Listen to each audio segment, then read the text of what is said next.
many of you know that right now we have running an exhibit at the Met that some of you may be aware of that is titled Faking It, Manipulated Photography Before Photoshop, 1846 to the early 1990s. Along with it, there is a companion show called After Photoshop, Manipulated Photographs in the Digital Age. Both of these shows were edited by Mira Feynman, and both deal how the photograph is manipulated after the photographer clicks the shutter.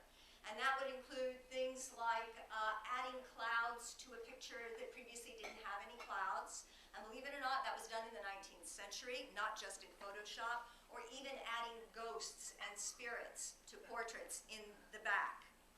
Paul Wendt, in his 1956 article for Etc., and this article was titled The Language of Pictures, discusses these so-called manipulations of the photographic image before the shutter is clicked. In fact, he talks about this manipulation in terms of the photographer's framing, selection, direction, light adjustment, and then of course he goes on a very interesting article to talk about how we can see photographs in a different way. He calls these manipulations the grammar of photography. That all of these basic pre-clicking of the shutter manipulations are what he calls the grammar of photography. And I repeat that because then he goes on to say that the image, of course, can be manipulated as a symbol, just like the word, and just like any sentence that we have. Both are available for manipulation, and we can determine whether we like those manipulations and are appreciative of them, or whether we do not. I think some of you might be familiar with Susan Sontag's seminal article on photography, where she basically decries the photographic image as a form of lies, propaganda, a possibility of surveillance. And her article was seminal in making the modern academic community question the veracity of any representational system that we have. Very interestingly enough, Obama recently used a term from post taking the pictures, which would be the production end of photographs, what we do in, say, Photoshop. He used a term from processing photos to describe Mitt Romney's description or categorization of his, in quotes, work for the car industry in Ohio. Does anybody know the term that Obama uses? He's taking it right from the manipulation of the image. Very clever on his part. He said it actually a good number of times on television, but we're so used to terms like this that we're not thinking about them or even where they actually come from. I know what it is. Airbrush? Airbrush, exactly. He basically said, well, you airbrushed your views on your categorization of what you did with the automobile industry. Korzybski, in Science and Sanity, on the other hand, which was written obviously before Sontag's article, offers a little tilt of the modern academic view on the image and how it can be used.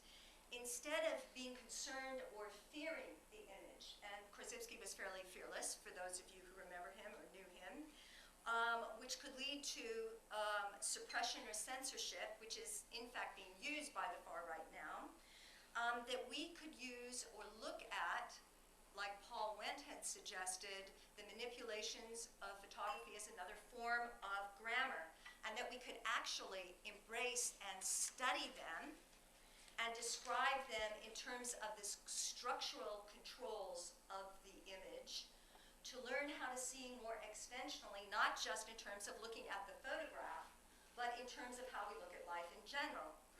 And also, in essence, to take a look at these various structures or how this photograph was put together to make what we simply take familiar and make it strange and make it unfamiliar.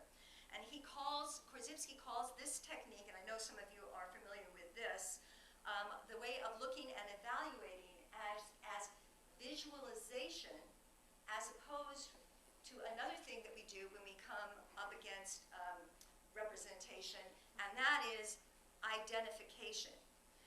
Now, Korzybski actually prefers the still image to the moving image.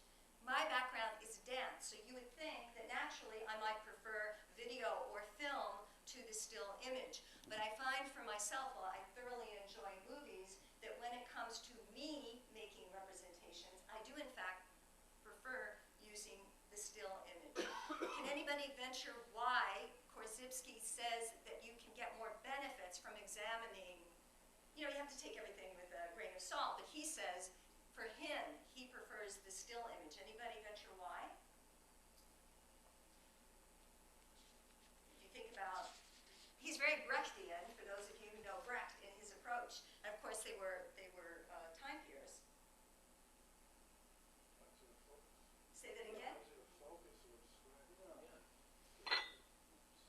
It absolutely has to do with that, and it goes back to his terms identification and visualization. He says, and he's very Platonic actually in his discussions, because Plato says similar things about dramatic poetry and performance. He says with the moving film and the moving images, because it kind of parallels us in our busy lives, we tend to identify emotionally with what is going on more readily. And we have more problem when the image is moving to step back and examine. The still image allows us to look more at the structures, and we can come back time and time and time again to it. And that is why he says he actually prefers the manipulation tools of the still image. So what the rest of the presentation is going to include is we're going to take a look at the grammar of photography, the basic 101 grammar of photography that maybe photojournalist students learn, that fine art photographers learn when they go to a class to construct an image. So we're going to take a look at those basics that happen before the photographer actually clicks the shutter. That's going to be the bulk of what we're going to be talking about today. And then when we finish that, if we have time, I'm going to touch on a little bit of what's going on in the exhibit, and that is the manipulations that happen to the image after the photograph is, in quotes, taken, which I always find such an interesting term, taken by the camera. So let's turn to the first part of this discussion, and that would be the compositional tools and techniques used by a photographer before the picture is actually even taken. And what do you think would be the very first compositional tool that a photographer would have to grapple with? This is amateur and pro alike. The very first, yes? Take the lens cap off. Take the lens cap off? Well, even before that. Even before that. Bring your camera. Excuse me? Bring the camera. Okay, you're right. You're headed in the right direction. Korzybski would say, come on, you're going to bring your camera, but that actually has to do with it. Photograph. Well, that's going to happen slightly afterwards. This involves bringing the camera And the film. and the film. Okay, and so what immediate choices are you making as a photographer before you even arrive on the set? Which camera? Thank you. You're going to be choosing which camera. For example, I own a camera that has 23 megapixels. And I also own a camera that has 4 megapixels. And when I am shooting for just fun and snapshots, I'm going to take my 4 megapixel camera. It's a lot lighter. When I want to be able to get details or do something that I think would be important, I'm going to take my 24 megapixel camera to begin with. Korzybski, whether it's the camera, the lens, the type of lighting you use, because we're going to do a quick demonstration of that, the type of lighting you use, all involve what Korzybski calls, and I love this term, the physical subjectivity of the instrument. So now, last night was very interesting because we were talking about objective measuring, and I think Korzybski would have loved the lecture last night, and I think he would have said yes, but we also have to examine the different physical subjectivities of the instruments that we're using. Not all of them are going to be exactly alike, and how we can possibly put that together. Okay. So this is Montauk. This is at night. This is on a tripod. Nice shot. But I'm working, this is at, I guess, about, I don't know, 70 millimeters using a lens. But because this camera is 24 megapixels, I can go further with that, and I can shoot this.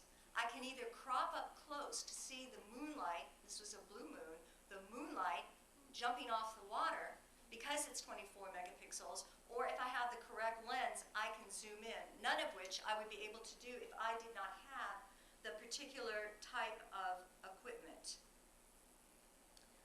In this was shot, actually I'll ask you, this obviously has been photoshopped, and I'm going to show you the original. It was both cropped and I used Photoshop to bring out some of the shadows, definitely, and to adjust the color spectrum. But the reason why I took it was when I was hanging over one of those overpasses in Queens, I realized, and just shooting cars, and then when I scrolled to zoom in, I realized that the strobe I had on the camera, because I came that day with a strobe to do motion, to capture motion, the strobe was actually capturing, because I fired it off, was hitting the license plate.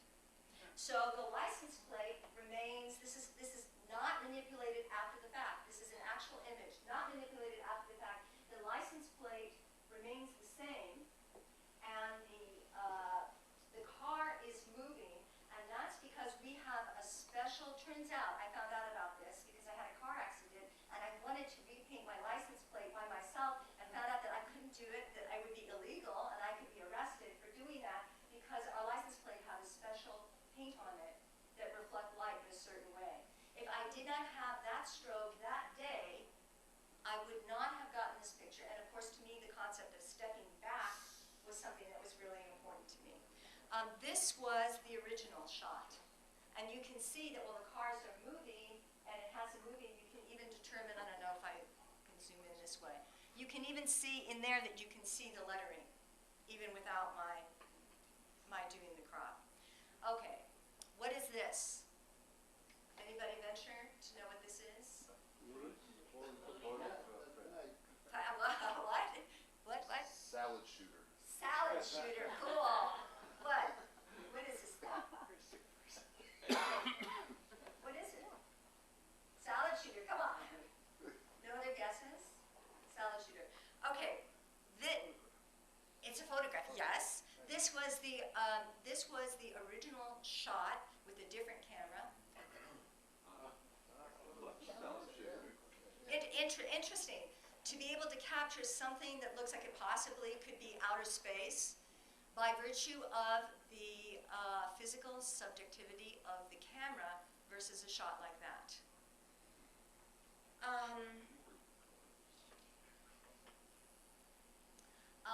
Swans, lots of photographic interpretations of swans. Again, a camera where you've got many megapixels and you can crop in, or a lens that you can zoom in gives you this as an interpretation of a swan. So the physical subjectivity of the camera and your instruments are going to be all important. It's very interesting, but it's not just simply the ability to zoom or the megapixels, but each camera operates, even two high-end cameras can operate slightly differently. For example, Nikon and Nikon lenses tend to be a bit sharper than Canon. That does not always mean that that is a positive thing. It has a higher contrast ratio in the camera as it does its capture than Canon, for example. There are also color balances that are different from camera to camera that you can adjust in Photoshop, but again, the physical subjectivity of the camera. In addition, any photo card you put in your digital, if it goes fast or slow, is going to affect the image that you put inside, just like the old film, the film you chose, the film type you chose, would affect your image as well. Some cameras have only 6 autofocusing points and 6 manual focusing points, or 1 manual focusing point. Other cameras have up to 45. This image was a friend of mine. I was doing a portrait of him. He had decorated his home with Halloween. I did no adjustment at all of the room or the breakfast or anything else. and simply shot. What I did do, which is something else photographers do before the camera clicks, is I directed. So I asked him not to look in the camera, and at the last minute, I called his dog's name. So his dog looks up and he looks down. Manipulated image, yes, because I didn't just randomly shoot. I positioned myself, saw the image, and then I gave some direction in there. Now, because I was using a certain type of camera and I had it on manual, I could focus so that I get almost the whole room in. When I shoot with a different one and it's on auto, I get this. So this one, he's holding this cup. This one, I'm shooting, and if I had a different camera, it may have focused depending on where I was. If I could have manipulated it, if it had a good manual focus, I could have manipulated it so the cup would have been blurry in front, and he would have been sharply in focus. Does anybody know the literal translation for the word photography? Yes, exactly. Thank you. Writing with light. Korzybski notes that it takes 8 minutes for the sunlight that's produced by the sun to reach the earth. So, interestingly enough, when you are sitting in back of the camera and you click that shutter, what you are capturing is the real time of our lived experience at that moment, in this place, in the universe, in the world, and the sunlight from 8 minutes earlier. And Korzybski uses that image of simultaneity to say that there cannot, with simultaneity, now he's really quoting Einstein, that there cannot be any absolute truth. We can only look at the various structures that make up what we see. And that's what he wants us, to describe. So going back to, say, you're a brand new student, you're going into a photojournalist class, you are a camera enthusiast, you've come with your new digital and you're taking a photographic course and you're going to someone, what are some of the compositional elements, the very first compositional elements a new photographer, the really basic photography 101. It seems to be, I recently did beta testing for an online course for the International Center for Photography.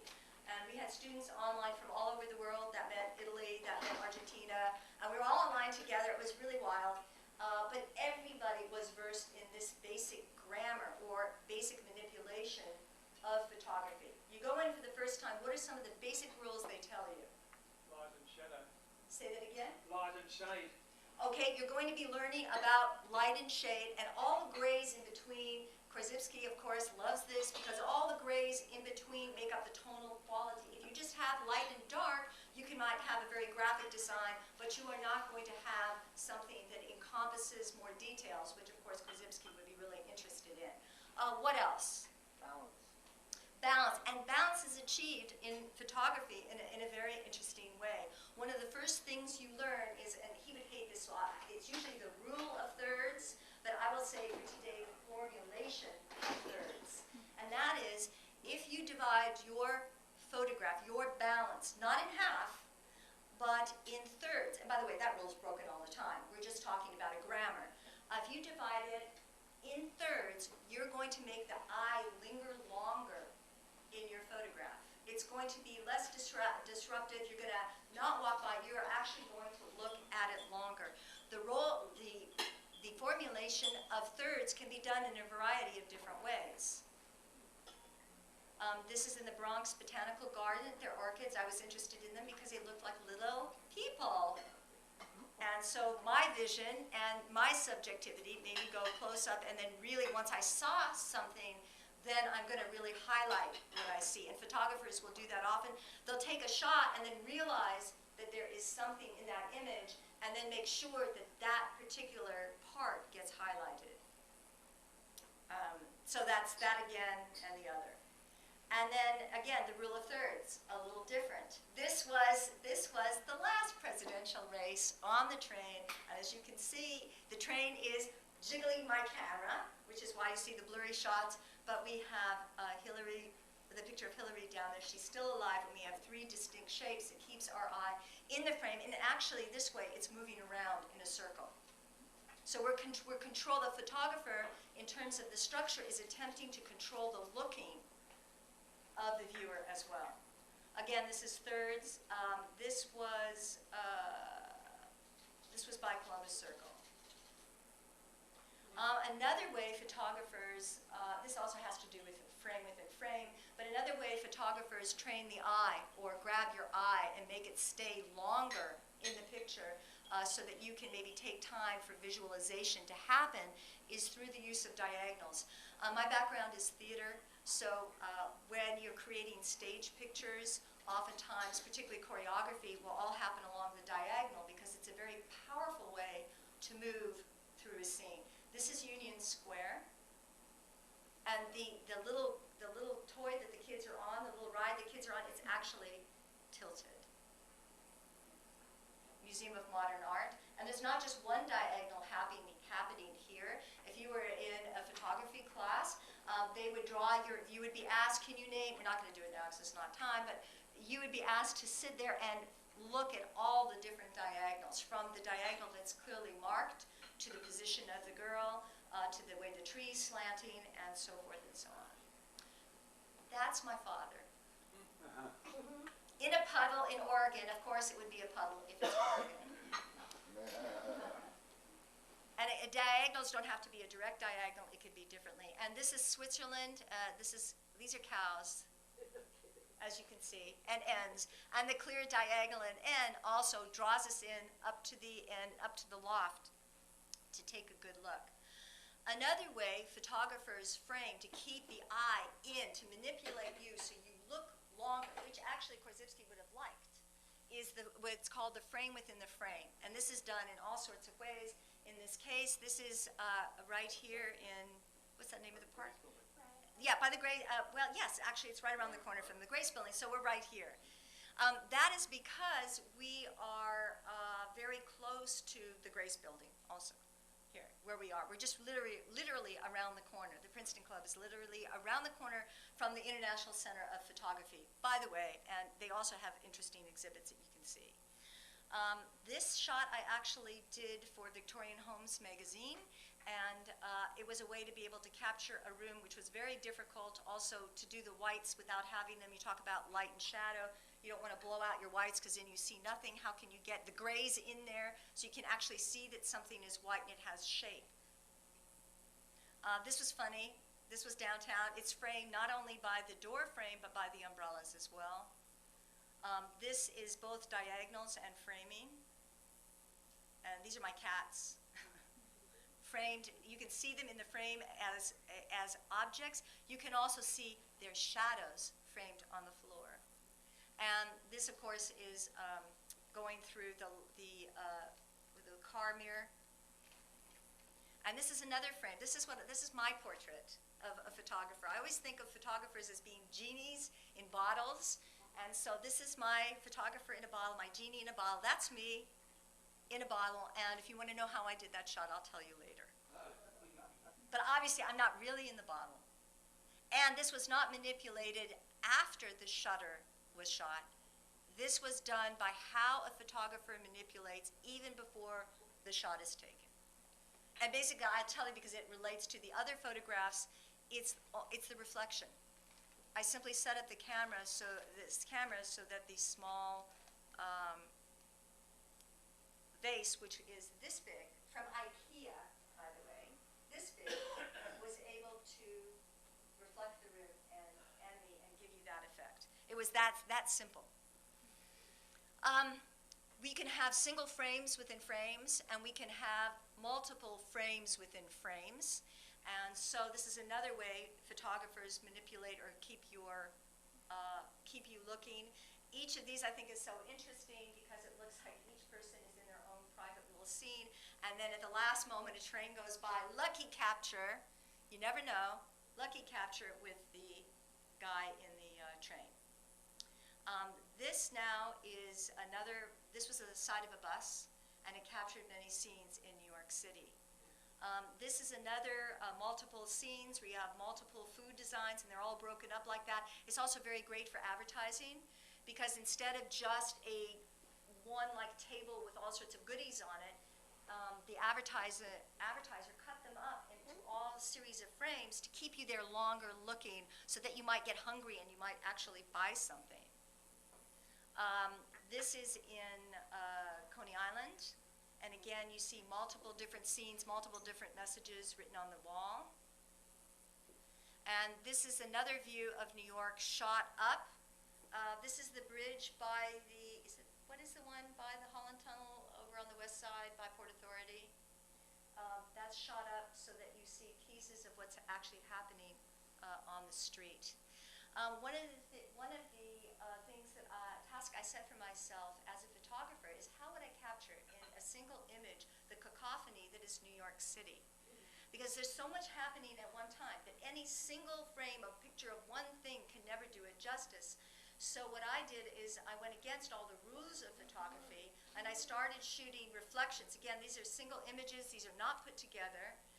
The only adjustment that was made afterwards was probably color balance because I tweaked that a little bit to colors that I happen to like, which are more magenta-y.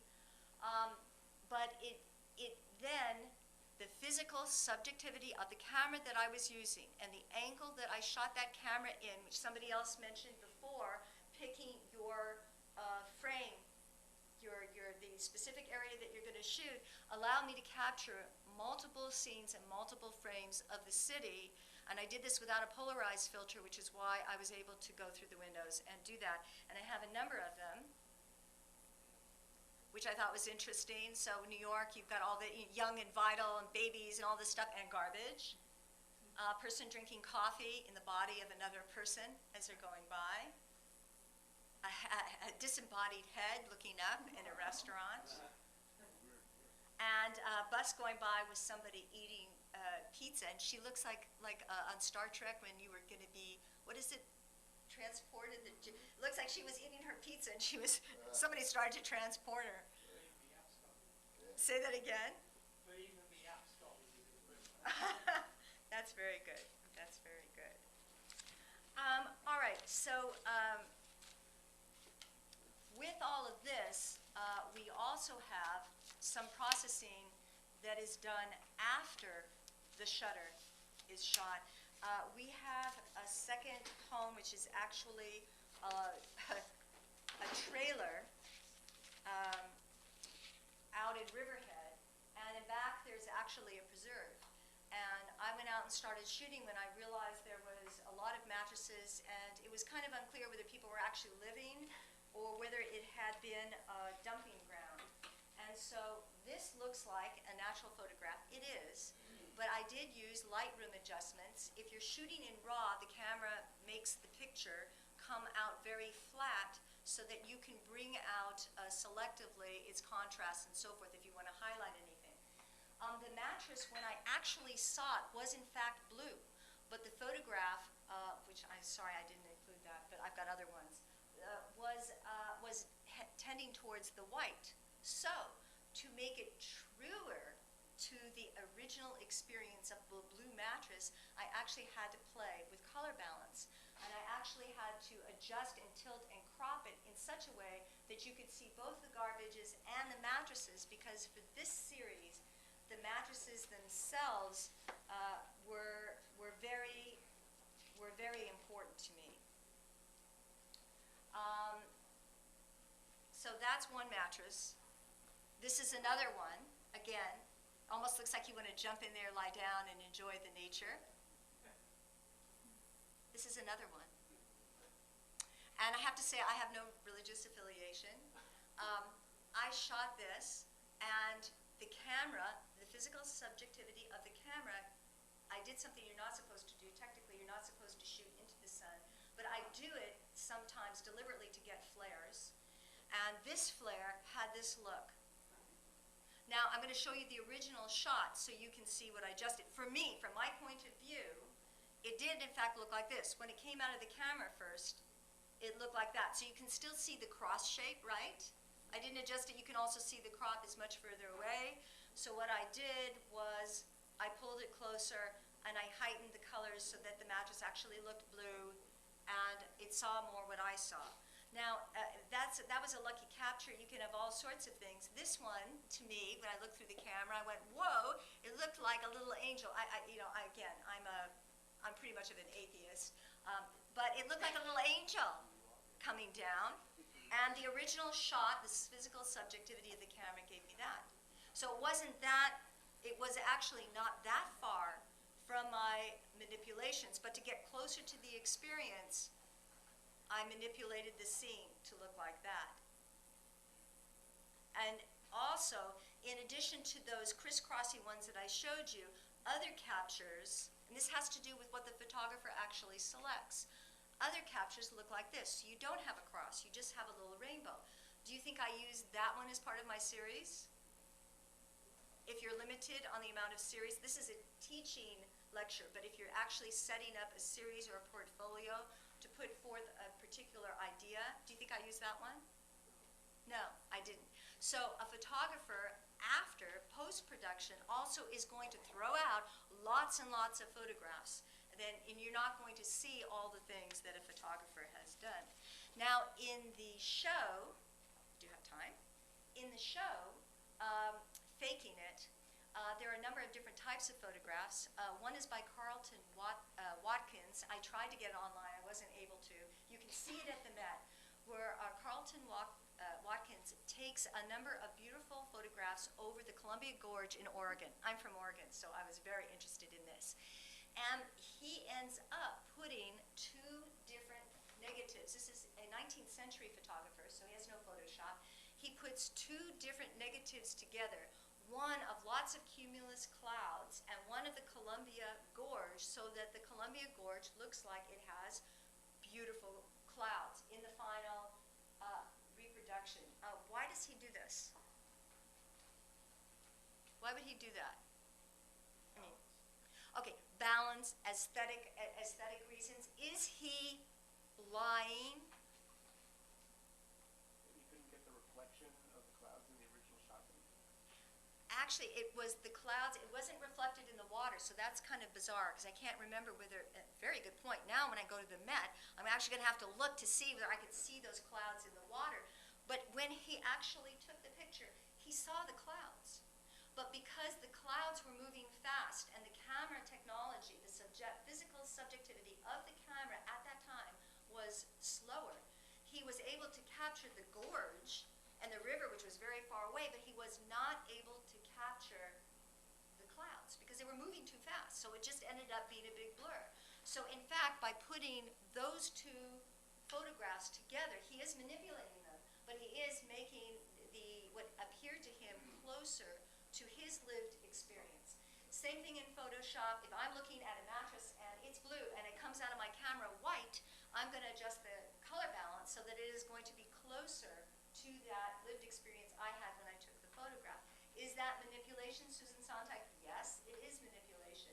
But again, it is part of our evaluative system of whether we decide that we're going to buy into or appreciate that manipulation, or whether we want to critique that particular manipulation further. You can also, I think I have this too early, but, sorry. Okay, so you have other types of manipulations which aren't so great. This is William Mumler. William Mumler was prosecuted for taking portraits of all different people, including Mrs. Lincoln, and then in back of them showing pictures of, or ghosts of their deceased, which he did on another plate and put together. And this hoax was not perpetrated as art. This was perpetrated as something that was real, and he eventually was prosecuted for what he did because he took a lot of money from a lot of people. Part of faking it. So you have the faking it, trying to get the image back to its lived experience. You have faking it to perpetuate a hoax, which is Susan Sontag's main issue, actually. And then you have Leap into the Void by Schunk and Klein, and that's Klein, Yves Klein, taking a leap. And actually, this image was superimposed too. There were people with nets down below, and he was able to put two different things together as well. Now, if you take a look at this, it could be somebody leaping to their death, but if you see this alongside of images, this is an unknown photographer, or this one, which is a postcard of the famous, does anybody know what this is a picture of? The jackalope, the famous Western jackalope that, of course, we have in Oregon, too. And so all of these, in a way, I think Korzybski would have adored them because they are so outrageous that, again, it makes us look again. It makes what we might take, oh, you know, a scene out west and then there's a jackalope. So what are we really seeing and what are we really looking at? If we're taking a picture of a street scene, how do we see space? How do we see objects in space? What does it do to our eyes? It makes us think about, and for me, I think this is the best of general semantics, it makes me think about how something is put together. And that makes me much calmer, whether I'm thinking of a political party or campaign, or I'm thinking of anything else, how something is actually put together. How did that photographer, knowing some of the tricks of photography, do that? And of course, this could have been painted, or could have been done a million ways, but that's kind of interesting too. How would they be able to manipulate such a thing? And so I'm going to end here. Korzybski would probably say that being able to see the structures and how something is put together allows us to look at the world in a more sane fashion from Science Insanity. It is exactly 11 o'clock, or 2 minutes to, and we did take a little bit longer to set up. Could I take like 2 questions, or do you want me to talk to people during the break? It's fine. To stay on time, I'm fine with that. Who's the moderator? You are. I'm the moderator. Okay, would you guys like to take a break and then we just hang out and talk? You want to take a break? Okay, let's take a break.